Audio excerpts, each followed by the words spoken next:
साथीहरू चिया चेस सुखायाम पनि जाने आँट्यो।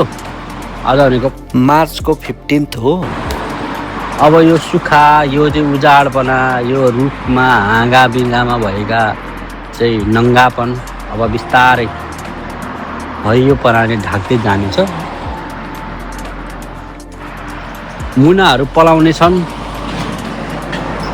नयाँ नयाँ मुना नयाँ नयाँ रङ बिस्तारै आउँदै जाँदाखेरि एकदमै रमाइलो हुनेछ है।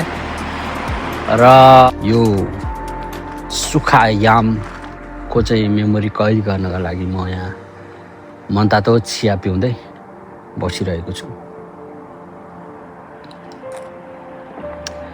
जिन्दगी यस्तै छ, मान्छेको जिन्दगी चाहिँ यस्तै छ।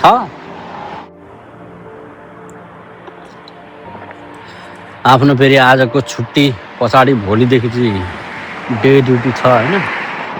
डे ड्युटीमा कामहरू पनि हल्का लोड गर्नु भइहाल्यो। यस्तै छ, लाइफ गइरहेछ।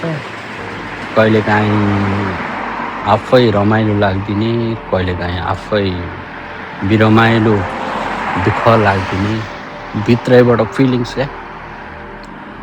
फिलिङ्स पनि यस्तो लाग्न थाल्यो कि अब त यो अनेक किसिमका फिलिङ्सहरू हुन्छन् नि, आफै आउँछन् नि। यी कुराहरूको पनि एउटा समय एउटा कोटा अनुसार त्यो आइरहने गइरहने हुँदो रहेछ क्या।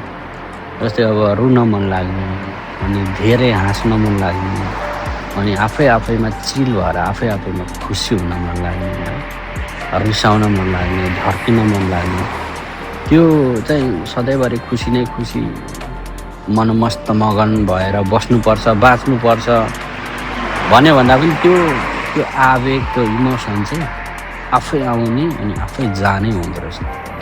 मैले यसो विचार गरेँ।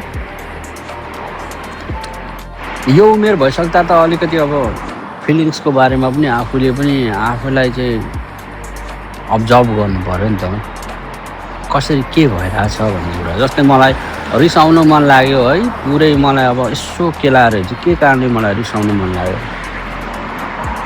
ठुलो कारण पनि हुँदैन, ठुलै कारण थियो भने पनि म त्यहाँ रिसाउनुको पछाडि चाहिँ रिसाएर चाहिँ फाइदा के छ भन्ने त्यो पनि मलाई थाहा छ। रिसाउँदाखेरि मलाई घाटा नै छ भन्ने कुरा थाहा छ। तर मलाई रिस एकदम उठिरहेको छ क्या। त्यो चाहिँ किन उठिरहेछ भन्ने कुरा चाहिँ भित्र गएर बुझ्दाखेरि त्यसको पनि एउटा कोटा हुँदो रहेछ, समय हुँदो रहेछ। त्यो आउँछ अनि जान्छ क्या। त्यो आएको कुरालाई चाहिँ नछेक्नु भन्ने कुरा पनि एउटा लजिक लाग्दो रहेछ क्या। भन्नुको मतलब चाहिँ अब रिस आयो, रिस उठ्यो, त्यसलाई अब कहाँनेरि हो चाहिँ डिफ्युज गरिदिनु पऱ्यो क्या। बम पड्किनेवाला छ, त्यसलाई चाहिँ बम पड्किन लायो भने त्यसलाई चाहिँ च्यापा समातेर पड्किनै नदिने होइन कि, पड्काइ नै हाल्ने। तर अब सहरमा नपड्काउने, मरुभूमिमा लगेर फालिदिने या त समुद्रको बिचमा लगेर फालिदिने। त्यस्तै एउटा रिस भन्ने आवेगको चाहिँ एउटा चाहिँ एक्जाम्पल।